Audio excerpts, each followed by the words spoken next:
Hello， 观众朋友，大家好，我是高本，欢迎收看《福气来咯》。讲到有机农法啊，已经推动过久的时间呢。就算大家冇谈过有机农法，也一定试过有机农法种出来的农产品咯。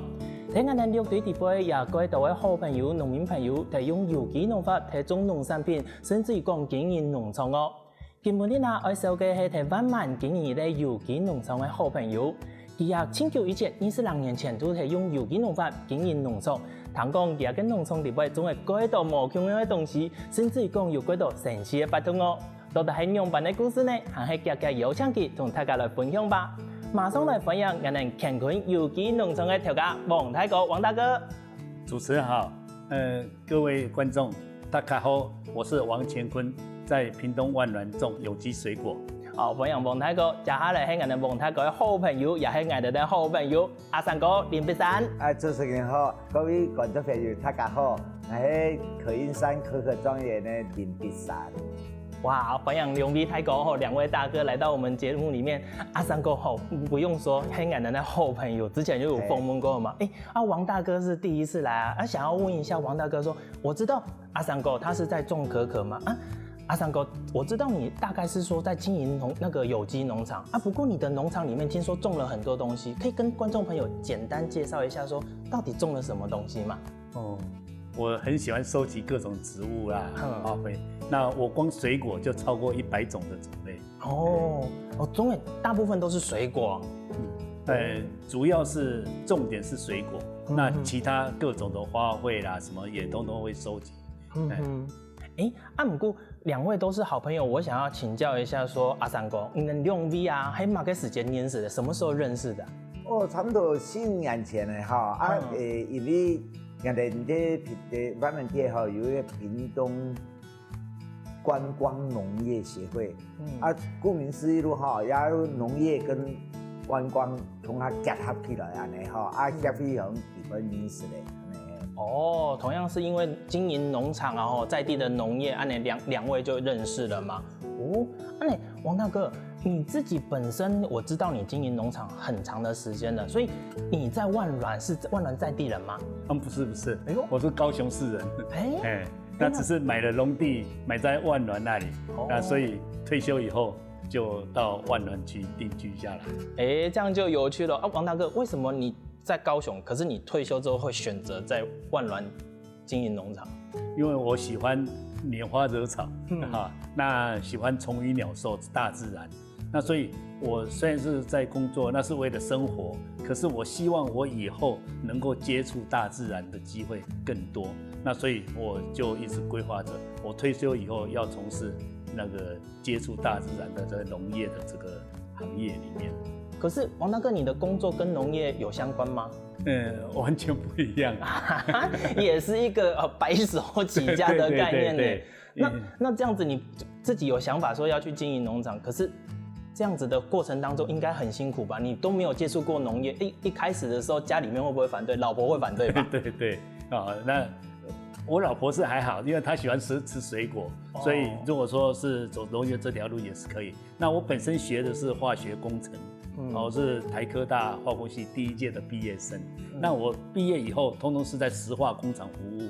那只是說，我的興趣是在接觸大自然，所以我就會去找那些跟大自然有關的。那我假日也會到那地方去走一走。那只是說以後的路是要走這樣子，所以我會一直在想說，我怎麼樣去把我退休以後的生活先安排好。所以會去找農地這樣子。不過經營農場又是一回事哈，有選擇它的耕種方式又是一回事啊。可是王大哥之前在很早，我知道說剛成立農場的時候就決定要用有機的方式來經營。那個時候你怎麼會有這樣的想法？我本身學的是化學工程，那就是說學了化學工程以後，通通是在石化工廠服務。那我學的只要是那個化學對身體的一些危害是長遠性的，那我不希望我退休以後也是還接觸這化學這東西。那所以我既然有了農場，我希望以後可以盡量不要接觸化學的東西，所以我就朝有機的方向去走。那真多种来问一下俺的阿三哥了吼。俺第一讲阿三哥，这个种那个可可啊，其实虽然说唔係講有機，也係講就是其實也是友善土地的一類方式，嘿，用那個方式，替代認識俺的蒙太哥的時間，談講佢睇用有機嚟經營那個農場，嗰時間咧有冇個想法冇？因為哎呦，以前冇經驗人，怎麼個這個會選擇有機？哦，種到暗號，有冇個想法嗎？其實我開始接觸到嘅王大哥時間哈，第一個印象一路係全軍有機，在有機部分哦，實在講起來。之前有談過多的啦，而琢磨呀，去有機的部分哈，它程序是相當艱苦的，因為從認證啊哈，環境的改善哈，啊那種，它青豆過程比較艱辛，而且哈，青豆你講，落地啊愛有機啊，嘿，因為哈，那個你要有本啦，才能夠走這一條路啦。哦，這在一開始就非常佩服了，所以又因為我們等於。協會嘅關係啦，吼，7年來吼，都時常接觸咩，不是伊啲佢在鄉處一定出搞環境，再個伊耕耘按下來收費用安尼吼，所以就最好嘅佢按米百4年嘅老八咧吼，哇，嗰種好全世界最幸福嘅都4年嘅水果。哦，真是有機種出來吼，啲東西食材跟米土又真是生得出來，你都吃得出來，佢冇相同咧，有的人哦，真是。佢第一擺接觸有機，佢真係都貴唔貴氣嘅，吃到之後就再也回不去說不吃有機的，哎呀，那這樣子，王大哥，你那時候啊，說想要來經營有機，可是這麼多地方吼，6堆，你看從北高樹一直到我們有嘉東吼這些地方，為什麼你會選擇萬巒？萬巒也有山有水。那是一個好地方，所以我們那時候在炒農地的時候是到中部去找，到東部去找。那可是萬巒這裡離我們高雄是比較近的啊。那然後就有山有水，那這樣子環境看起來真的是會這樣。所以看着我們那塊農地以後，我就覺得這是我屬意的地方，所以就選擇這個地方。哦，如果俺能繞一圈，一直繞就看到這邊感覺有緣了，我就在這裡。哦，那王大哥，你第一次到萬巒現在這個農場的原本的這塊地方的時候，它是什麼樣子的一個狀況？剛買的時候是一個就好像森林一樣，是一個廢墟，因為我買的是法拍的所以已經荒廢了好幾年了。那只是說那裡的景色，就是說山啊什麼那些，我看起來就很舒服。那所以。就把它買下來，那買下來以後，就慢慢的經營規劃，那把一些我們不想要的拔出去，那留下我們想要的這樣子。哦，那你從頭開始一個零，然後到一個有農場規模的雛形出來，王大哥，你大概花了多長的時間？差不多5年的時間，都在慢慢的在基因調整這樣，是不是因為要用有機，所以它的時間就比較長？如果是一般的話，可能幾年的時間就用起來了。也是如此，而且因為那塊地是荒廢太久了，所以很多事情都是從零開始，慢慢弄。那等一下，這個回過頭來再繼續細問阿三哥。頭到王太哥按你分享啊，我都想到講，你之前也係對公嘅過來好經營一個農場嘛？那你在選擇地點的時候，同亞嘅蒙太哥有共用嗎？就是說，你自己有想到講，我要來種可可啊，要種其他東西，有乜個條件幫你去影響到你來選亞嘅農場嘅地方嗎？冇一樣，因為哈，這講起來，古來台灣是因為準備安尼要退休以後嘅生活哈，也唔係為了我種可可，如果我哋美國喺度30年咧，搬過來為安尼退休以後嘅生活準備哈，我都考慮去萬巒所以前個地方離總督冇太遠，又冇太近個安全安尼啦，過後那有安尼養分囤可可囤接觸安尼之前啲用也講安尼養分。其實兩位其實的那個都有點相似啦，然後退休之後要開始不一樣的人生，不過都是有緣分。同樣嘅土地有緣分吼，這樣回事嘛？你王大哥，在選擇一個土地，剛剛有就是說有緣你經過這樣子改善，經營到現在的農場，那首先最重要的第一步，因為都荒廢了，你是怎麼去做一個農園的改善？一个就是说先规划好啊，那个农园你要哪边做农舍，那以后道路是在哪边那然后要去起义一些专家啊，那些因为我没有这方面的经验，所以会去起义一些农事所啦、农改场的专家，我要怎么去经营这样子。就是说土质的改善。对。那你在这个过程当中，你有觉得遇到初步啦，我们是说到零到雏形出来的这段时间，你觉得最辛苦的是什么？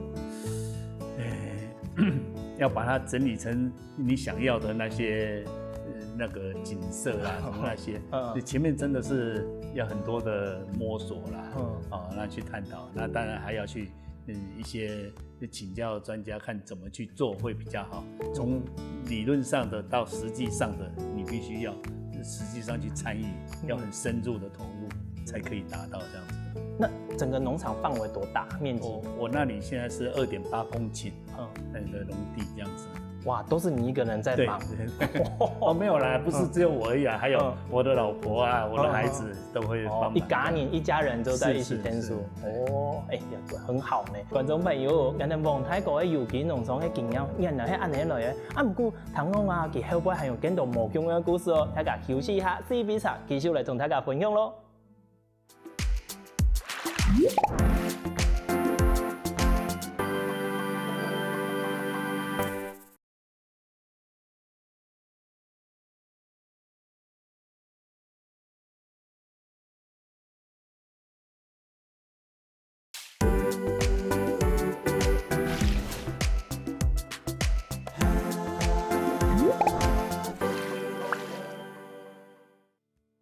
前面提讲王太哥怎么个想要来经营一个有机农场，不过人都提讲，按旧的时间经营的农场还冇简单啊，尤其是讲，现在用农场用办做乜嘅东西係特別重要的哟。繼續來請教王太哥，當時佢係用辦現在的吧？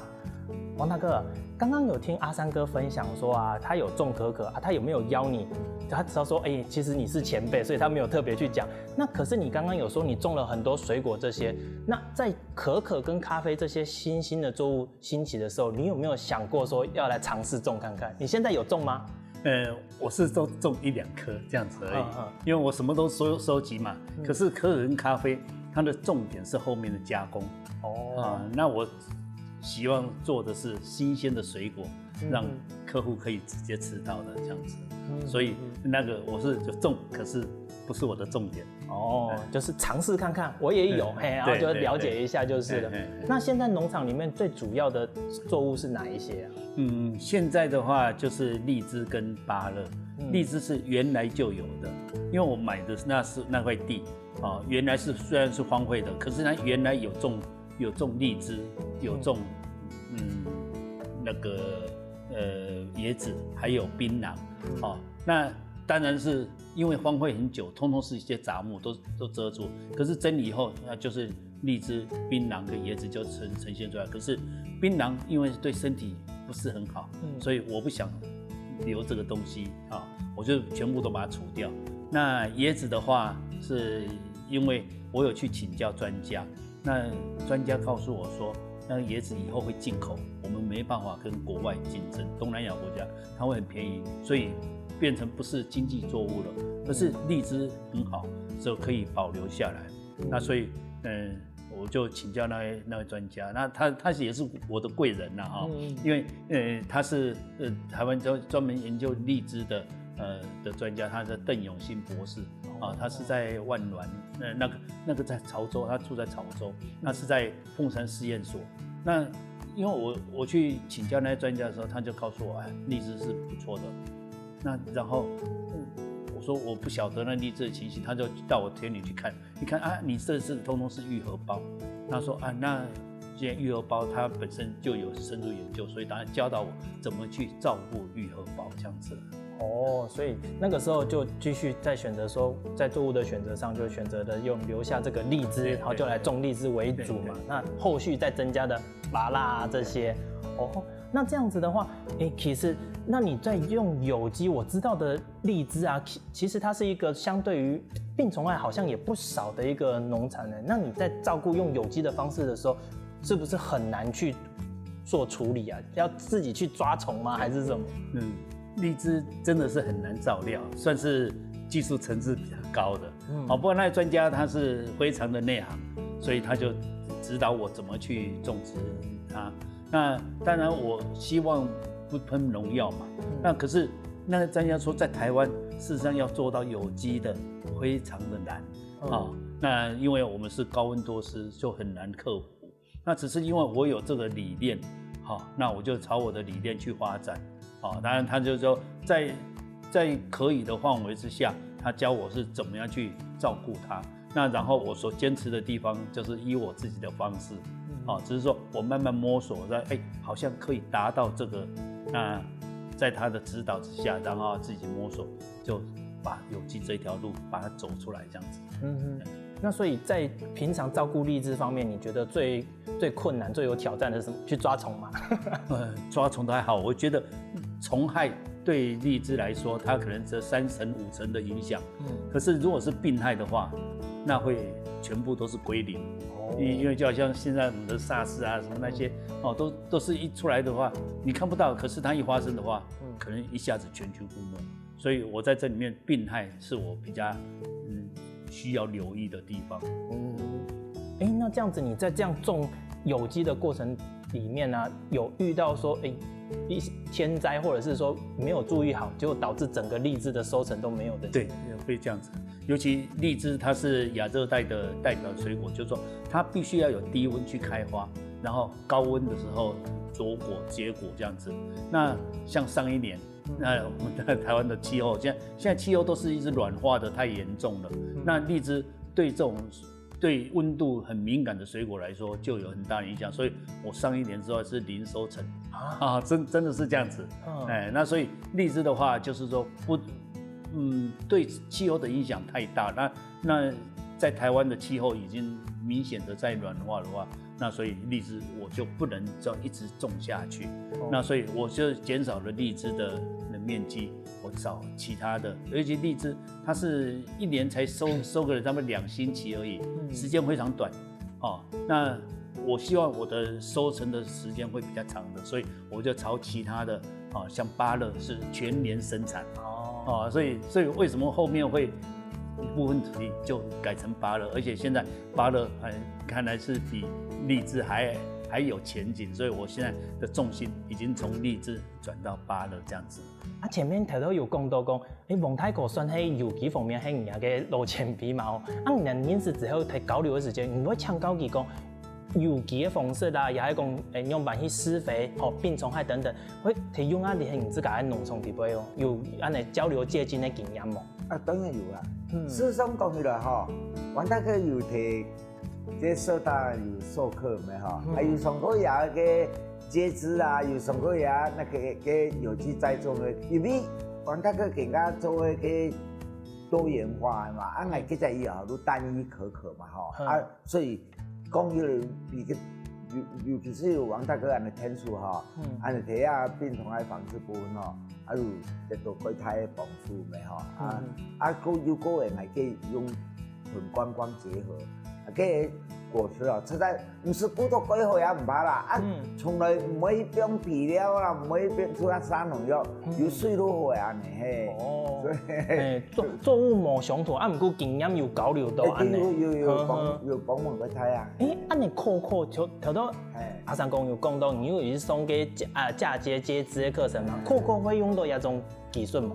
實在係講係冇用到啦，嘅作物10多年前都已經種過嘅可可嘛過後田間管理實在也幾簡單啦，可可本身咧嘅病蟲害用我哋個時候請人講嘅嘅安尼故事嘅拍嘅嘅安尼嘅安尼幾簡單啊，連過後要用嘅安尼點講啊蘇打粉啦，食用嘅蘇打粉啦，加嘅白蘭洗衣粉。如果安尼又可以防治啦，個當然啦，王大哥嘅有上課嚇不我幫佢哋用乾淨咧，佢種乜嘅硫磺乜嘅油做嘅啦安尼殺嘅當然好好安尼，但是要用係技術嚟同佢討王大哥，那刚刚阿三哥有说他有去上过你的课，学到了一些管理甚至于是说肥料跟那个有机资材药物的那种使用嘛，所以你也都运用在你自己的田园里面。那在这些药物使用，其实我们都知道有机它是对环境很友善的，这样子你们的那个农场20多年来这样子使用。它应该不只是一个植物园，它甚至可以说是一个动物园，对不对？因为我听很多农民朋友说，他们园子里面除了自己的作物，还有很多不能说奇奇怪怪，大大小小以前在地的一些小昆虫啦、小动物都会出现。你们那边有什么？除了作物之外，你们还有小动物，你有看过的？非常多。那里生态真的是非常好，因为长时间都没有用农药，那所以动物就很多。那然后植物来说，我本身会除了水果、花卉以外，我还种各种森林的植物。那些像那些台湾的一些比较原生的植物啦，我会把它成立一个区域，就像那森林一样。我营造我那个田区里面当然除了有森林的区域，有那个池塘的区域有生态是什么？那个物种，因为你的植物项越多，物种就越多。那生态就会更好。那所以我在那里面，除了一般的那些会伤害植物的昆虫什么那些之外，有很多它的天敌，就是说它会抑制它的。那除了这些天然的天敌之外，那当然一些小动物它也非常多。当然田里面蛇啦、青蛙都会有嘛。那我那里有池塘所以蜻蜓什么的都很多。那然后我种了除了水果以外，我还种各种那个动物喜欢的那些植物，像鸟的食物啦、蝴蝶的食物啦，这些就是他们动物的食草，还有它的蜜源植物那些。那所以丰富的生态就是呈现出来。那像什么五色鸟我那里都是成群的五色鸟，五色鸟在那里面筑巢啦，育它的幼蛾这样子。那松鼠当然是非常多了，一天到晚在那里跳来跳去，吃我的水果吃得很凶。那什么白鼻心那然后天上的有什么那个老鹰那晚上还有兔子会跑出来啦。那野兔都会出现这样子。那生态非常好，所以我在那里面，就很多人就会想说，去那里看看那个生态。那蜘蛛啦，那个什么大型的啦、小的蜘蛛都是非常多。那青蛙有时候你会觉得好吵，尤其下雨的时候，吵得一塌糊涂。真的，青斗你就是很多人都市人不习惯到乡下的第一点就是太吵太吵是什么？青蛙整晚在唱歌。不过刚刚王大哥你提到说。农场里面有兔子，可是我的印象里面兔子很多都是会挖洞什么，你不会担心说他们去对你的那个果树那些造成影响吗？一般的兔子它会挖洞，可是那种野兔它不是在那里挖，它是在草堆里面筑巢的。所以那个是没有影响。挖洞好像都是那些老鼠那些什么鼹鼠啦，什么那些在挖洞。那野兔的话不会。台湾的野兔它是在巢里面筑巢的。那晚上呢，猫头鹰就很多了，所以晚上都有猫头鹰的叫声，所以我们那里就会办一些农师体验的，请那个猫头鹰达人来呼叫猫头鹰带大家去看。曾昭雄老师有一个我的另外一个贵人，曾昭雄老师，他也是引导我去教书的，因为我从事有机农业比较久了。那我们知道，一个人生病了，久病就成医你就知道怎么自己抓药。那我从事有机的，因为那个接触的那个病虫害的防治比较多的，那我都会跟我老婆到社区大学去听课，听那专家什么讲课啦，什么那些。那曾家雄老师，他说，我们去学他的生态课程。你既然那有机的，那你有很多经验，你就干脆来社大教导同学看怎么样去。原来那个老师刚刚王大哥的上课经验是从这边开始的，有经验的开始，人家说你可以去分享，就来分享嘛。原来是这样子。哦，观众朋友，原来王大哥佢嘅有機農場啊，唔單止係講農產品好哦，係因為用有機農法，佢農場地部嘅生態啊一定係豐富哦。聽講啊，除了生態豐富之外，還有幾多神奇嘅法通呢？到底係乜嘅法通？我哋休息一下，繼續嚟同大家分享哦。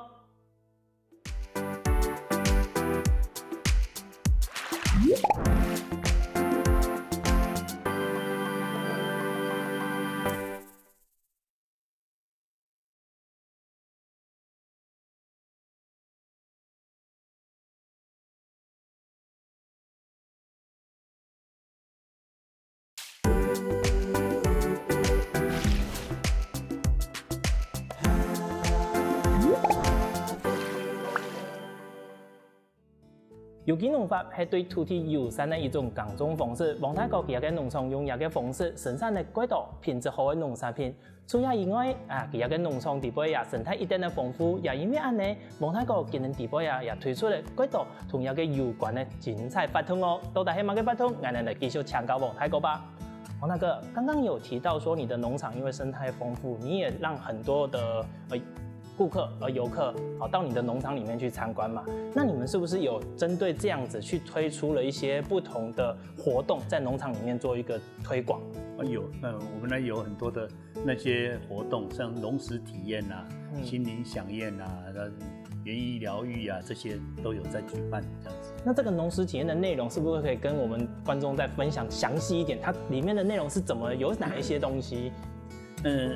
我們會帶那些學生啊什麼到我們農場裡面採一些我們種的一些蔬菜啊什麼那些，那我們準備一些那個食材啦讓他們去包水餃啊、做麵條啊什麼那些都可以，那讓他對農場的那些植物啦什麼，我們也會帶去做導覽讓他們認識植物，讓他們認識園裡面的生態那這些讓他們可以學到怎麼吃的菜的來源，那然後有機是怎麼弄出來的，你那些病蟲還有大概的一個概念在裡面。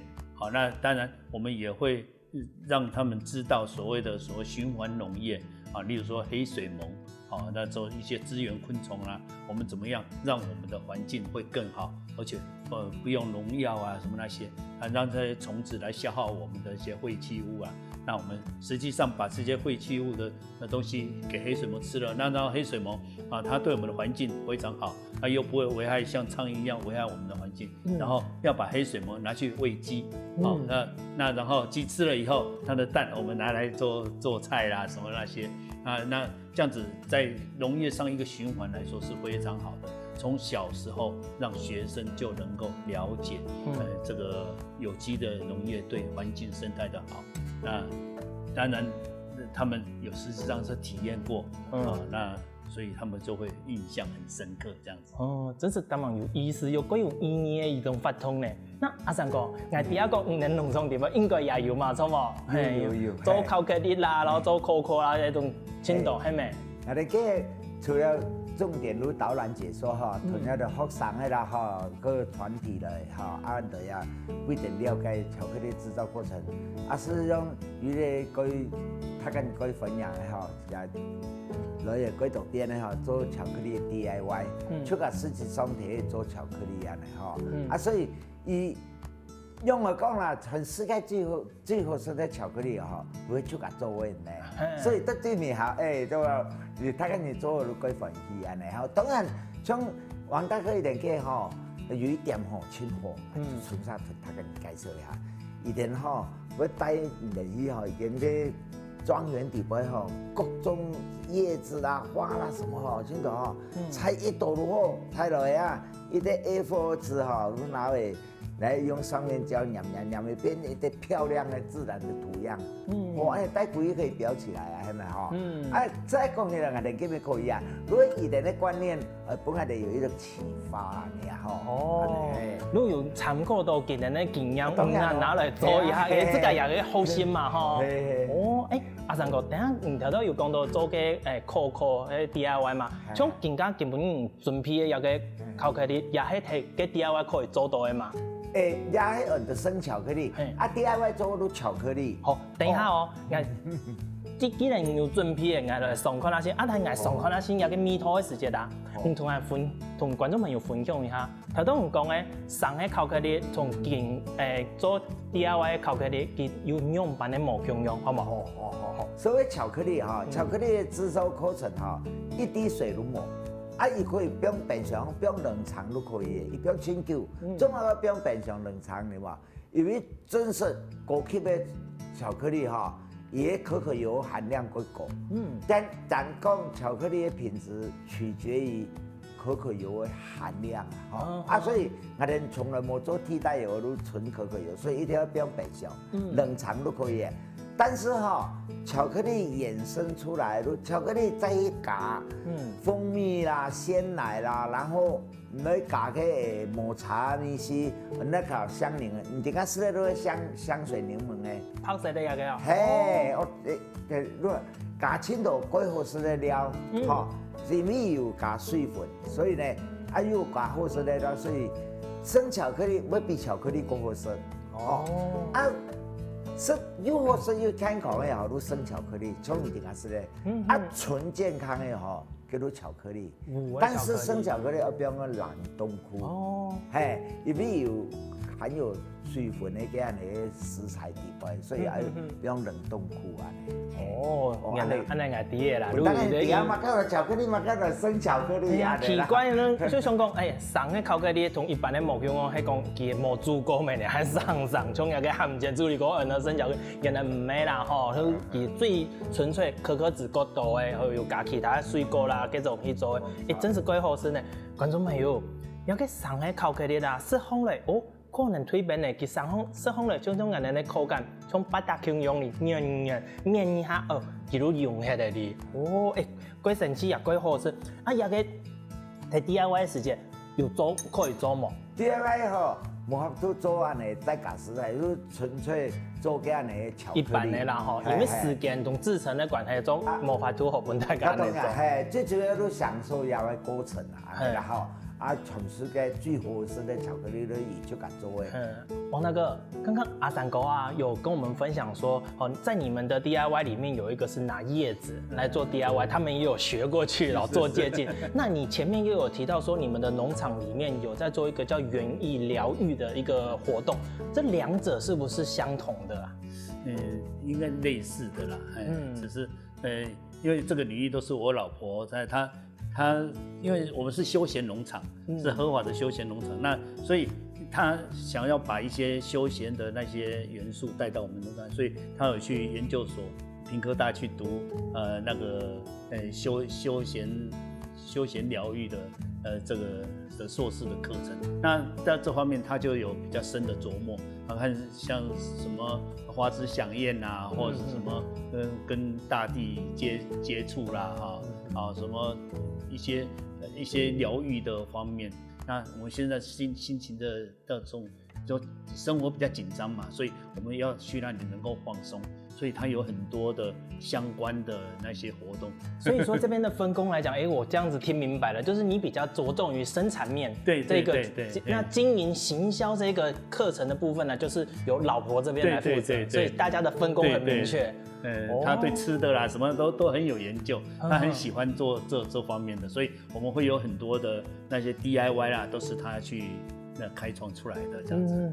其实我除了感受到那个王大哥的热情之外，另外我还有一个想要问，就是说王大哥自己本身是一个高雄搬到这边来，其实落地生根了嘛，好，日久他乡变故乡，在从非客庄到客庄这一段时间，那王大哥你自己感受到在客庄生活有没有什么一些感触，或者是说跟着你有很多的朋友，包括贵人也都是我们的客家好朋友嘛？那你在对客家文化这一块的感受是什么？感受最深的就是说客家朋友会比较坦率，而且很勤俭持家，在这里面，像我媳妇就是客家的媳妇，所以也因为在这边生活，竟然有客家媳妇了。对，他们都很节俭，那我觉得这是一个美德啦，不要太浪费了这样子。王大哥刚刚讲的这个，你认同吗？认同吗？我认同我本身就爱本的是如何客家人啦，但是那年吼，是讲起来因为有安尼，都每天有对出家有可以骄傲一年，没错嘛哈。啊，现在讲起来哦，莫浪费食物哈，感觉你生活事情。对，其实这个就有我们的哈嘎客家的精神在里面了哈，珍惜食物啊，尊重土地，这个是最重要。两位哈一起都想要推动这样子的一个精神，对不对？哎呀，今年哈真是观众朋友，真欢喜有请到两位大哥哦来到我们节目底边，尤其是王大哥，佢本大家看到的，佢对有机农法一个热情的地位，甲利用的一个方式，今年22年，本大家知道好的农产品之外呢。佢还去告诉我，和本大家了解讲，有机农法可以对我们土地产生两般的影响。